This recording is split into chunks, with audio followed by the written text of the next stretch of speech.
আমরা যেভাবে আমাদের বাংলাদেশটাকে দেখতে চাই, আমরা চাই না নতুন করে আবার নতুন কোনো শাসন ব্যবস্থা চালু হোক, যে শাসন ব্যবস্থার কারণে ছাত্রদের বুকের তাজা রক্ত তারা বারবার রাজপথে দিতে হয়। এটা আমরা কখনোই চাই না। আমরা বাংলাদেশটাকে এমন ভাবে দেখতে চাই, আধিপত্যবাদ মুক্ত একটি বাংলাদেশ হবে আমাদের বাংলাদেশ। আমাদের এই জন্মভূমি হবে, সার্বভৌমত্বের অত্যন্ত প্রহরী হবে আমাদের প্রশাসনিক ব্যবস্থা।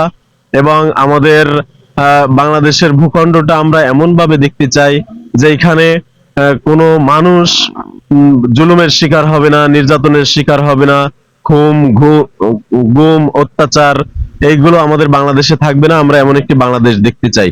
পাশাপাশি আমরা বলতে চাই, আমরা যেহেতু ছাত্র সংগঠন, আমাদের ছাত্র সংগঠনের একটা দাবি, সেটা হচ্ছে শিক্ষা ব্যবস্থার যে ভঙ্গুর পরিবেশ, এই পরিবেশটাকে উপেক্ষা করে আমরা নতুন একটি শিক্ষা ব্যবস্থা দেখতে চাই, কর্মমুখী শিক্ষা ব্যবস্থা, যে শিক্ষা ব্যবস্থার মাধ্যমে আমাদের যুব সমাজ আমাদের কর্মমুখী হয়ে গড়ে উঠবে, দক্ষ হয়ে গড়ে উঠবে, দেশপ্রেমিক হয়ে গড়ে উঠবে। আর একটি বিষয় আমরা বলতে চাই, সেটা হচ্ছে যে আমাদের বর্তমান সময়ে আমরা লক্ষ্য করেছি আমাদের তরুণ সমাজ অধিকাংশই, প্রায় এদেশের 30% তরুণ সেটা হচ্ছে বেকার। এই বেকার তরুণদের সুন্দর কর্ম ব্যবস্থা যদি করে, আমরা এমন শাসন ব্যবস্থায় যারা যাবে তাদেরকে আমরা এমন একটি কর্ম ব্যবস্থা যেন গড়ে তোলে, সেই দাবি রাখি।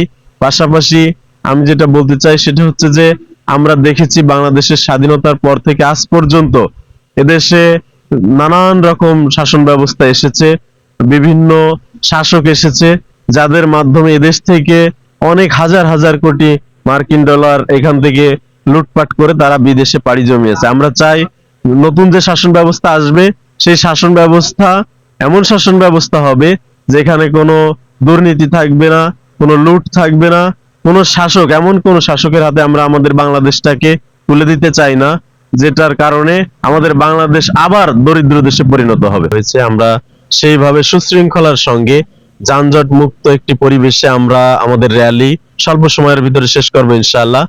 আর মাদকের বিষয়ে বলতে চাই, আপনারা সম্প্রতি লক্ষ্য করেছেন যে সমস্ত বিশ্ববিদ্যালয়গুলোতে আমাদের ছাত্র ভাইয়েরা বিজয় লাভ করেছে। ডাকসু থেকে শুরু করে 5টি বিশ্ববিদ্যালয় আমাদের ছাত্র সংগঠন, তারা ছাত্র সংসদ নির্বাচনে বিজয় লাভ করেছে। বিজয় লাভ করার সাথে সাথেই তারা ক্যাম্পাসকে মাদক মুক্ত করার চেষ্টা করেছে। আর আমরা চাই গোটা বাংলাদেশের ছাত্র সমাজকে যদি আমরা মাদক মুক্ত করতে পারি, তাহলে অবশ্যই অবশ্যই আমাদের এই ছাত্র সমাজ এদেশের জন্য অনেক কল্যাণ বয়ে আনবে, এটা আমরা আশাবাদী। আর আমরা ছাত্র শিবিরের পক্ষ থেকে চাই মাদক মুক্ত একটি ক্যাম্পাস, মাদক মুক্ত একটি সমাজ। আমরা এই আশায় জাতি এবং প্রশাসনের কাছে আমরা দাবি রাখবো, যে সমস্ত জায়গা থেকে মাদক সরবরাহ হয় এই বিষয়টা আপনারা অবশ্যই নজরদারি করবেন।